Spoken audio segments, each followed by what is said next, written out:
Olá, é um prazer estar aqui novamente. Aqui é o Dr. Juliano, advogado criminalista, atuante também na área civil, para comentar uma notícia quente e triste, infelizmente, que foi a cassação do mandato de deputado federal do Deltan Dallagnol, ex-procurador, era o chefe, né, da força-tarefa da Lava Jato, enfim, uma pessoa que se tornou bastante conhecida, exerceu um papel muito importante na história do Brasil, exerceu um papel muito importante na história da atuação judiciária, né, do Ministério Público, e que agora, enfim, perdeu o seu mandato.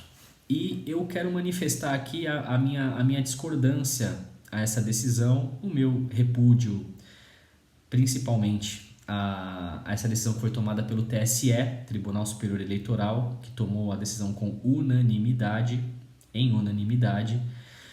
pelo seguinte fato.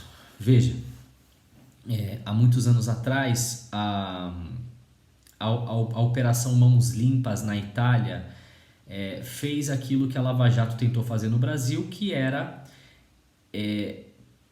perseguir ali a responsabilização criminal dos criminosos do colarinho branco, políticos, empresários, etc. e tal. Ela, por um tempo, alcançou bons resultados, mas até por ter contado com apoio popular, mas após um tempo, quando a poeira baixa, o que acontece? O sistema reage, o sistema aguenta até onde consegue, entrega as peças que precisa entregar, aquelas que naquele momento precisam ser sacrificadas, mas a banca sempre vence no final, aguenta firme, e aqueles que sobraram, quando a poeira baixa, eles retalham, né, aquelas pessoas que procuraram fazer justiça, trazem de volta aqueles que foram sacrificados e sacrificam aqueles que estavam do lado dos mocinhos, né? Isso aconteceu na Itália, isso está acontecendo no Brasil agora de uma maneira muito clara, né? Você vê aí políticos que foram presos, julgados, processados, condenados na Operação Lava Jato, condenados inclusive em segunda instância, muitas vezes até em terceira instância, como foi o caso do atual presidente Lula,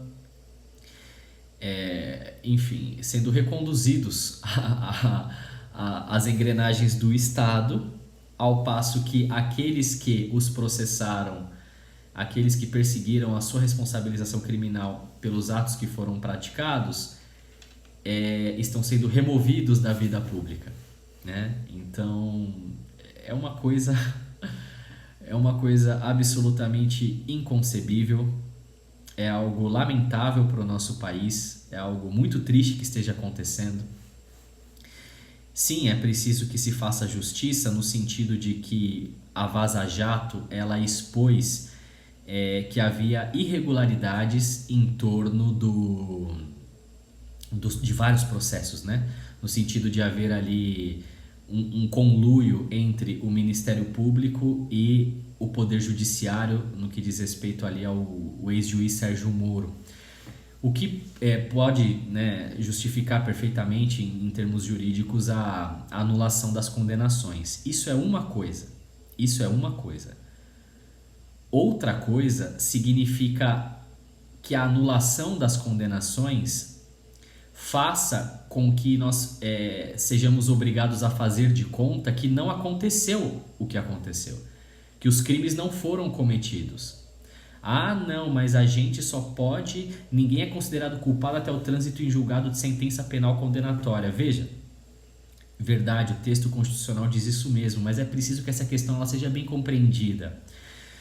Porque uma vez que uma pessoa ela é condenada em segunda instância, dali para cima não se discute mais os fatos. Os fatos eles se tornam incontestáveis com a condenação em segunda instância, com a confirmação da condenação em segunda instância. Dali para frente, só o que se discute são questões procedimentais, são questões de direito, são questões formais. As questões materiais, os fatos, não são mais discutidos em terceira instância no STJ e em quarta instância, né, no STF. E outra coisa, o processo ele serve para as pessoas, não as pessoas para o processo. É importante que se diga isso. O processo ele é um mundo virtual, né? Ele é um mundo virtual. O mundo real é esse onde nós estamos, é onde as coisas aconteceram. E em que pese a anulação das condenações, veja, houve milhões e milhões e milhões e milhões de reais devolvidos por pessoas que confessaram os crimes que cometeram na Operação Lava Jato. Esse dinheiro devolvido era dinheiro roubado. Ou seja, houve roubo, houve. E se houve, é preciso que se persiga a responsabilização jurídico, penal, das pessoas que participaram disso. E se acontece uma situação de anulação de condenação porque houve alguma irregularidade processual, como de fato houve a suspeição do juiz, houve o conluio entre o juiz e o promotor, o procurador, houve. Não dá para dizer que não, aconteceu. Mas isso não poderia significar jamais a devolução da legitimidade dessas pessoas de assumirem novamente os cargos públicos. Isso jamais poderia ter acontecido. Porque os fatos se deram, o roubo aconteceu, o envolvimento dessas pessoas nos escândalos de corrupção aconteceu. E veja, a anulação é outra coisa, outra ficção jurídica que acabou se impregnando. A mídia fez impregnar, e os políticos, na cabeça das pessoas, que é o seguinte: a anulação da condenação significa absolvição. Não tem nada a ver uma coisa com a outra. A anulação da condenação significa que tem que se julgar de novo. Não significa que a pessoa foi absolvida. Quando a pessoa é absolvida, ela é livrada daquela culpa, daquela acusação. Quando a condenação ela é anulada, o julgamento ele é anulado, não existe esse efeito. O que existe continua a suspeição sobre a pessoa, continua a pesar sobre ela aquela acusação. Acontece que se tem que julgar de novo, seguindo as regras, né? Só que você bem sabe que as regras elas são feitas no Congresso Nacional por parte das pessoas que respondem a esses processos.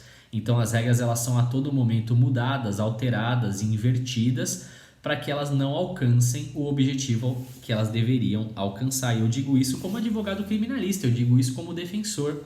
Eu não tenho vocação para acusação, não tenho. Eu percebi isso no último ano da faculdade de Direito, no último semestre, na verdade no último bimestre, com a matéria de audiências simuladas. Eu ainda não tinha certeza do que eu ia fazer. E ali eu fiz uma audiência como juiz, fiz outra como acusador, fiz outra como defensor. Como juiz, assim, as 3 funções eu desempenhei de uma maneira correta, conforme manda o figurino. Como juiz, eu tive ali uma sensação boa, porém de profunda responsabilidade, né?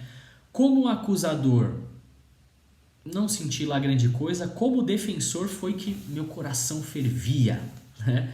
Meu coração ali, ele ardia de prazer, de adrenalina, de emoção pelo ofício da defesa. Então, quando eu falo, eu não falo com senha acusatória, porque a minha vocação é a defesa. Eu gosto de defender. E eu realmente acredito que todos os cidadãos, em qualquer circunstância, devem ter resguardados o seu direito à defesa. Mas isso não significa que eu seja idiota, cego, burro e muito menos hipócrita e mentiroso. De que porque eu sou defensor e porque existem regularidades formais que devem ser observadas, que eu vou fazer de conta que as coisas não aconteceram. Não é assim, gente. A justiça, o processo, ele deve buscar o fim da justiça. Uma coisa não pode estar dissociada da outra. E é um mandamento que o jurista tem. É importante que se lembre disso, porque pelo fato de que o direito permite que a verdade seja invertida, que a justiça seja injusta, muita gente acha isso normal. Não é assim mesmo, a gente trabalha com as ferramentas processuais, é só isso e acabou e pá. Não é assim. O direito ele deve ser exercido enquanto meio, não enquanto fim em si mesmo, enquanto meio para se buscar a justiça. E se o direito em algum momento conflitar com a justiça, devemos primar pela justiça. Porque nós vivemos no mundo real, aquele onde as coisas são justas ou injustas. Nós não vivemos no mundo virtual, naquele mundo fictício, burocrático do processo, né? Enfim. Então, comentando agora mais especificamente por que eu considero ruim, não só ruim, injusta, ilegal, absurda, para não dizer teratológica, essa condenação do Deltan Dallagnol. Essa condenação não, essa cassação do mandato dele. É pelo seguinte fato: o fundamento é a lei da ficha limpa, né? O fundamento é a lei da ficha limpa, aonde diz que um procurador, como ele era, que se exonera do cargo na pendência de um processo administrativo para concorrer a um cargo público, para fugir da condenação administrativa, ele é inelegível. Por quê? Por que isso? Porque a condenação no processo administrativo torna a pessoa inelegível. Então, se a pessoa, na pendência de um processo, ela se exonera para que o processo seja extinto e assim ela não seja condenada, ela não sofra ali punição disciplinar e não se torne elegível, e aí ela vai cair para cima, por assim dizer, ela vai se refugiar num cargo público, não pode. Esse foi o fundamento para a condenação, para a cassação do mandato do Deltan Dallagnol. Só que vamos lá, não havia processo administrativo mais contra o Deltan Dallagnol quando ele se exonerou do cargo de procurador. Não havia. Ou seja, já não poderia mais ser aplicada essa regra em relação a ele. Porém, a sanha vingativa do Estado, dos políticos, que infelizmente acabam influenciando o julgamento dos ministros do TSE, a sanha é tão grande, a vingança, o ódio e o impulso de retaliação são tão grandes que eles alargaram a interpretação desse dispositivo legal. E o que eles fizeram? Eles consideraram o seguinte: não havia mais processo, porém havia uma investigação preliminar contra o Deltan Dallagnol. Essa investigação preliminar, ela poderia se tornar um processo. E daí ela poderia ensejar a condenação dele no processo administrativo. E com isso ele se tornaria inelegível. Ou seja, eles aplicaram a ele o resultado final daquela disciplina legal, daquele regramento jurídico, sem que antes tivessem sido percorridas duas etapas. Percebe? Poderia. Então nós já vamos aplicar o resultado. Não foi dada a ele a mesma legalidade que foi dada, por exemplo, ao processo do ex-presidente Lula. Por quê? Porque, veja, o ex-presidente Lula, ele foi condenado em primeira instância. A decisão foi confirmada em segunda instância. Portanto, ele se torna inelegível. Não apenas isso, mas os fatos se tornam incontestáveis. Foi para a terceira instância. Foi mantida ali a sentença da forma como ela estava. Quando chegou no Supremo Tribunal Federal, foi declarada a suspeição do juiz e a sentença lá atrás foi anulada. Foi correta a anulação da sentença? Foi. Juridicamente falando, foi. Socialmente falando, aquilo é uma desgraça. A consequência da anulação daquela condenação, uma verdadeira desgraça, né? mas juridicamente falando era o certo a se fazer. Realmente havia a suspeição do juiz, o processo tinha sido viciado mesmo, de fato. Não tem como dizer que não. Só que aí, o que acontece? Ele volta por cima, podendo concorrer novamente ao cargo de presidente da República, eleito, empossado e tá aí governando. Com todas essas situações que aconteceram em relação a ele. E o Deltan Dallagnol nem chegou a acontecer nada. Mas por quê? A investigação preliminar poderia resultar num processo administrativo que poderia resultar na condenação dele a uma pena administrativa e por isso vamos já aplicar desde já. E pá, olha só, que loucura, que loucura. Uma coisa absolutamente injusta, ilícita, ilegal. Por quê? Porque normas que são restritivas de direitos, principalmente as normas penais, mas de uma maneira geral, normas que restringem direitos, não podem ser interpretadas extensivamente. Elas têm que ser interpretadas de maneira restritiva. Por quê? Porque elas já estão restringindo direitos.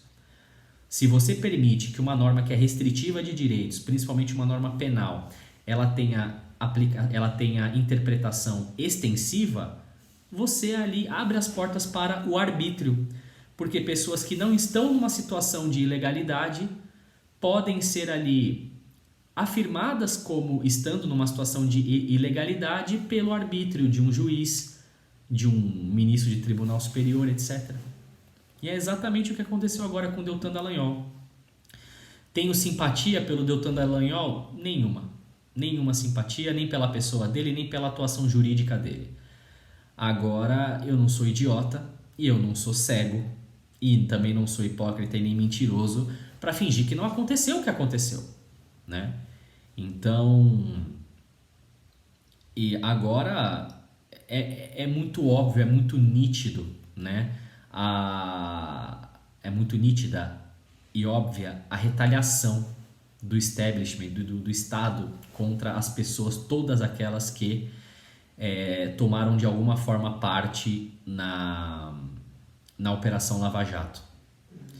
E os erros ali jurídicos que foram cometidos pelo juiz e pelos procuradores, eles foram utilizados de uma maneira propagandística como forma de demonizar a operação e de dizer que aquilo tudo foi uma grande farsa, um grande teatro, que o que aconteceu não aconteceu, enfim.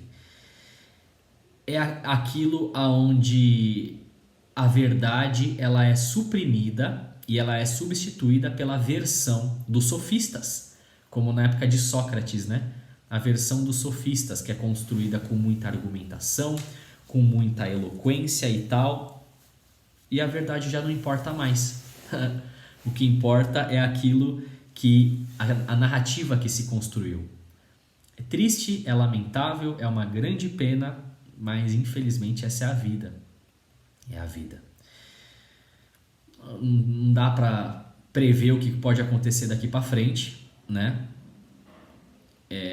Lembrando que a sede de vingança do establishment ela é eterna, né? Ela não vai ser saciada nunca enquanto essas pessoas não forem efetivamente tiradas de circulação. Vale dizer, recentemente, aquele complô que foi descoberto pela Polícia Federal para matar não apenas o Sérgio Moro, que foi o juiz da Lava Jato, como também a sua família. Essas pessoas nunca mais estarão seguras, nunca mais. Elas mexeram com um cachorro grande, elas mexeram ali com leões, e essas pessoas não esquecem, né? Enquanto esses dois não estiverem enterrados a 7 palmos, as pessoas não vão sossegar, não vão descansar, né? Eles tiveram a audácia de mexer com pessoas que eles não deveriam ter mexido, pessoas perigosas, muito perigosas. E infelizmente eles vão de maneira injusta pagar por isso. De maneira injusta, eles vão responder, né, pelo envolvimento deles na Operação Lava Jato. É uma pena. Mas a gente tem esperança, né? A gente tem esperança de que em algum momento haja, de alguma forma, algum resgate daquele ímpeto de justiça da Operação Lava Jato, que aquilo volte a contaminar a sociedade de alguma forma e que, né, algo parecido com aquilo possa acontecer novamente, para que a gente possa pelo menos resgatar um mínimo de dignidade, de moralidade. Vamos torcer, colocar o assunto nas mãos de Deus. Muito obrigado pela sua atenção, Dr. Juliano, advogado criminalista, atuante também na área civil, e a gente volta com mais vídeos. Um grande abraço.